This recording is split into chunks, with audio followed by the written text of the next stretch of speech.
জীবনের অপরাধের দিকে অনুতপ্ত হয়ে আল্লাহ তাআলার কাছে ক্ষমা চায়, তার জীবনের সমস্ত কবিরা গুনাহগুলো মাফ করে দেয়। সকল বলি সুবহানাল্লাহ।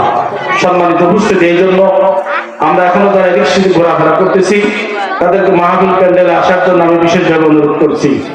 রুহু মাগফিরাত আমরা করি আমাদের বাংলাদেশের সেই বীর সৈনিকদের জন্য। বিশেষ করে গত কয়েকদিন আগেই বাংলাদেশের ইনকিলাব মঞ্চের মুখপাত্র শরীফ ওসমান হাদি ভাই, যিনি ইনসাফ কায়েম করতে গিয়ে, সত্য কথা বলতে গিয়ে তাকে শাহাদাতের তামান্না গ্রহণ করতে হয়েছে। আমরা আল্লাহ তাআলার কাছে দোয়া করি যে আল্লাহ তাআলা যেন তাকে শাহাদাতের মর্যাদা দান করে। সকলে বলি আমিন।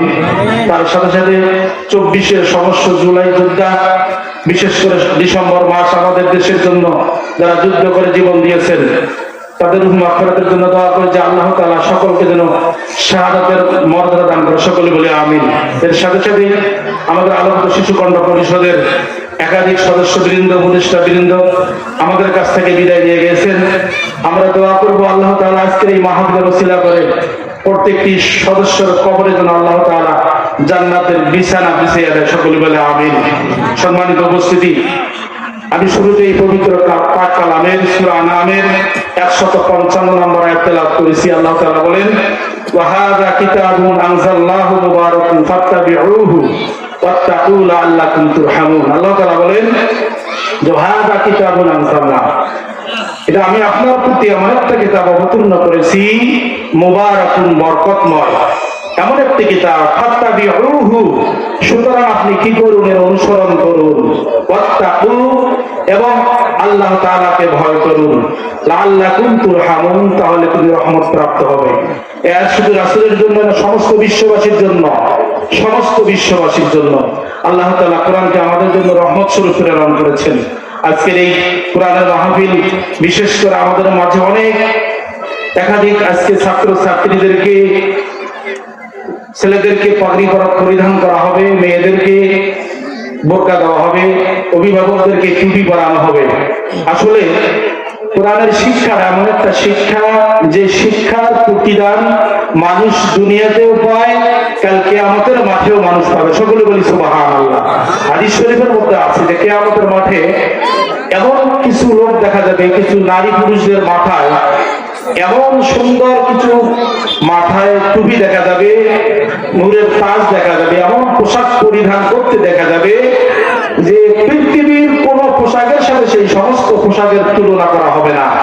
বলা হবে ফেরেশতাদেরকে এরা কারা, সঙ্গে সঙ্গে জবাব দেওয়া হবে এরা ওই সমস্ত আল্লাহ তাআলার বান্দা, রাসূলের উম্মত, দুনিয়াতে যারা তাদের সন্তানকে কোরআন শিক্ষা দিয়েছিল, কোরআনের শিক্ষা গ্রহণ করাইছে।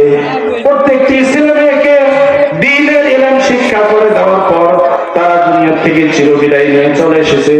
আর তাদের সন্তানেরা মৃত্যুর আগ পর্যন্ত কোরআনের উপর তারা প্রতিষ্ঠিত ছিল।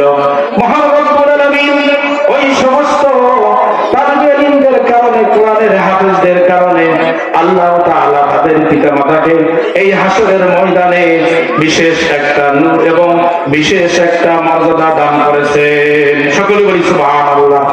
শুধু ইহাই নয়, কিয়ামতের দিন, কঠিন মুসিবতের দিনে যখন সোয়াব মাথার উপর সূর্য আসবে, মানুষ যখন বিচারের জন্য ইয়া নাফসি ইয়া নাফসি বলবে, ওই সময় আল্লাহ তাআলা তার কোরআন পড়নেওয়ালা হাফেজদেরকে, আলেমদেরকে ডেকে বলবেন, তোমরা কোরআন তেলাওয়াত করো। আজকে এই হাসরের ময়দানে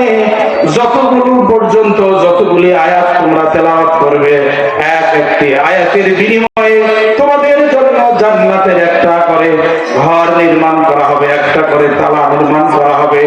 এইভাবে যারা সন্তানদেরকে দুনিয়ায় কোরআনের হাফেজ করেছিলেন, মেয়েদেরকে হাফেজে আলেমা করেছিলেন, সন্তানদেরকে হাফেজ আলেম বানাইছিলেন, তাদের জন্য সেই দিন আল্লাহ তাআলা তাদের সন্তানেরা যখন কোরআন শরীফ সূরা ফাতিহা থেকে নাস পর্যন্ত তেলাওয়াত করবে, তাদের জন্য 6666 তালা বিশিষ্ট আল্লাহ তাআলা সেদিন বাড়ি তাদেরকে দান করবেন। আর ওই বাড়ির নাম দেওয়া হবে হামদ, বাইতুল হামদ। সকলে বলি সুবহানাল্লাহ। যারা দুনিয়াতে ছেলে মেয়েদেরকে কোরআন শিক্ষা দিলেন, তাদের সেদিন কোরআনের হাফেজদেরকে বলা হবে কোরআন তেলাওয়াত করো, শেষ হবে, 6766 আয়াত তেলাওয়াত হবে, তাদেরকে জান্নাতের মধ্যে বিশাল আকৃতির তাদেরকে ঘর দেওয়া হবে, তার নাম দেওয়া হবে বাইতুল হাম। সম্মানিত উপস্থিতি, আজকে যাদের সন্তানদেরকে পাগড়ি দেওয়া হবে, বোরকা দেওয়া হবে, তাদের যে কত তারা সৌভাগ্যবান। কিন্তু আমরা তো সন্তানদেরকে দিনী শিক্ষার প্রতি অনেক অনাগ্রহী, দিতেই চাই না।